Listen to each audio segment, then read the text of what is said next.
नमस्कार साथियों, मैं अनीता श्रीवास्तव आपका हार्दिक अभिनंदन करती हूँ।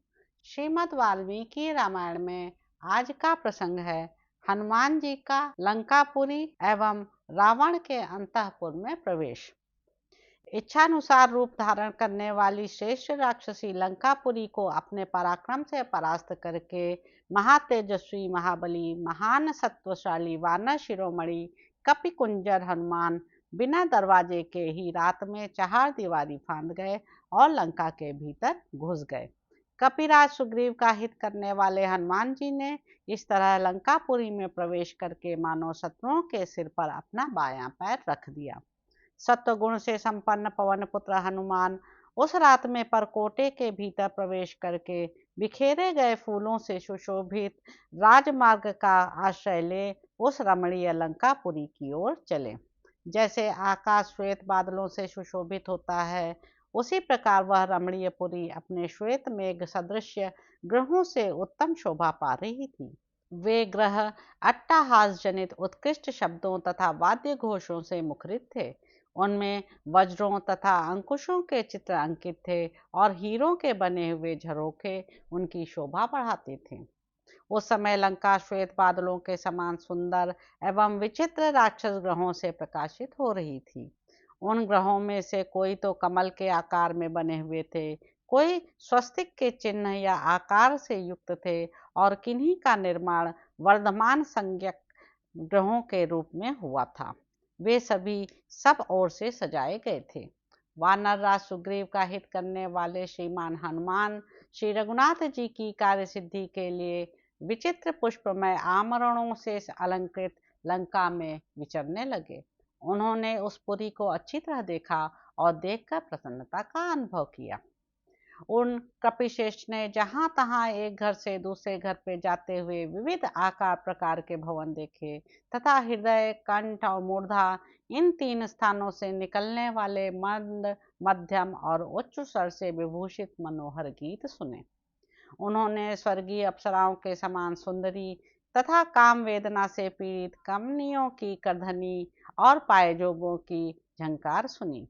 इसी तरह जहां तहां महामनस्वी राक्षसों के घरों में सीढ़ियों पर चढ़ते समय स्त्रियों की कांची और मंजीर की मधुर ध्वनि तथा पुरुषों के ताल ठोकने और गर्जने की भी आवाजें उन्हें सुनाई दी।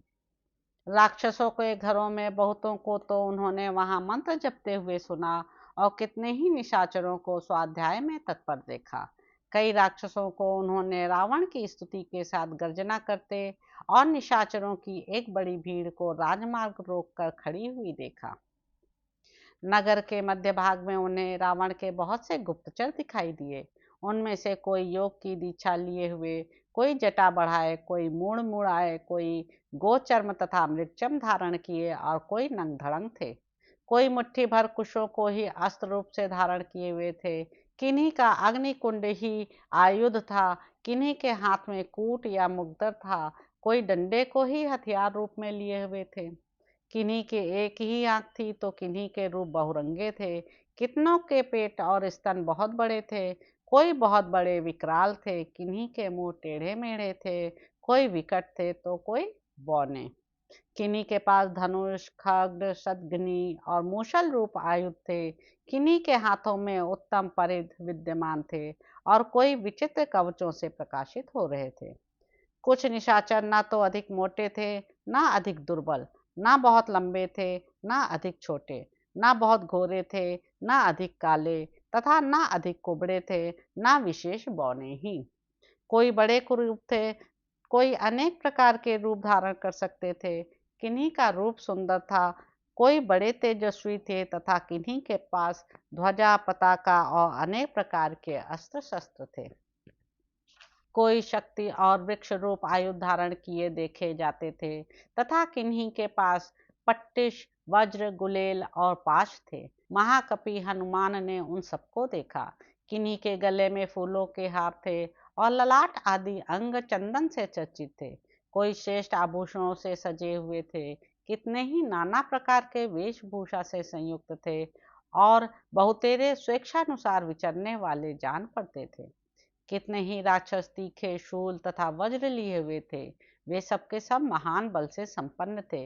इनके सिवा कपिवर हनुमान ने 1 लाख रक्षक सेना को राक्षस राज रावण की आज्ञा से सावधान होकर नगर के मध्य भाग की रक्षा में संलग्न देखा। वे सारे सैनिक रावण के अंतःपुर के अग्रभाग में स्थित थे। रक्षक सेना के लिए जो विशाल भवन बना था, उसका फाटक बहुमूल्य सुवर्ण द्वारा निर्मित हुआ था। उस आरक्षा भवन को देखकर महाकपि हनुमान जी ने राक्षस राज रावण के सुप्रसिद्ध राजमहल पर दृष्टिपात किया, जो त्रिकूट पर्वत के एक शिखर पर प्रतिष्ठित था। वह सब ओर से श्वेत कमलों द्वारा अलंकृत खाइयों से घिरा हुआ था। उसके चारों ओर बहुत ऊंचा परकोटा था, जिसने उस राजभवन को घेर रखा था। वह दिव्य भवन स्वर्गलोक के समान मनोहर था और वहां संगीत आदि के दिव्य शब्द गूंज रहे थे। घोड़ों की हिनहिनाहट की आवाज भी वहां सब ओर फैली हुई थी। आभूषणों की रुनझुन भी कानों में पड़ती रहती थी। नाना प्रकार के रथ, पालकी आदि सवारी, विमान, सुंदर हाथी, घोड़े, श्वेत बादलों की घटा के समान दिखाई देने वाले 4 दांतों से युक्त सजे सजाए मतवाले हाथी तथा मदमत्त पशु पक्षियों के संचरण से उस राजमहल का द्वार बड़ा सुंदर दिखाई देता था। सहस्त्रों महापराक्रमी निशाचर राक्षस राज के उस महल की रक्षा करते थे। उस गुप्त भवन में भी कपिवर हनुमान जी जा पहुंचे। तदंतर जिसके चारों ओर सुवर्ण एवं जाम्बूनद का परकोटा था, जिसका ऊपरी भाग बहुमूल्य मोती और मणियों से विभूषित था तथा अत्यंत उत्तम काले अगुरु एवं चंदन से जिसकी अर्चना की जाती थी, रावण के उस अंतःपुर में हनुमान जी ने प्रवेश किया। तो इस प्रकार साथियों, सुंदर कांड में निहित चौथा सर्ग यहाँ पर समाप्त होता है। इसके अगले अंक में आप जानेंगे कि हनुमान जी का रावण के अंतःपुर में घर घर में सीता को ढूंढना और उन्हें न देखकर दुखी होना। तो अब आपसे अगले अंक में मुलाकात होगी। मेरे YouTube चैनल संवाद विद अनीता को लाइक करें, शेयर करें, सब्सक्राइब करें। धन्यवाद साथियों।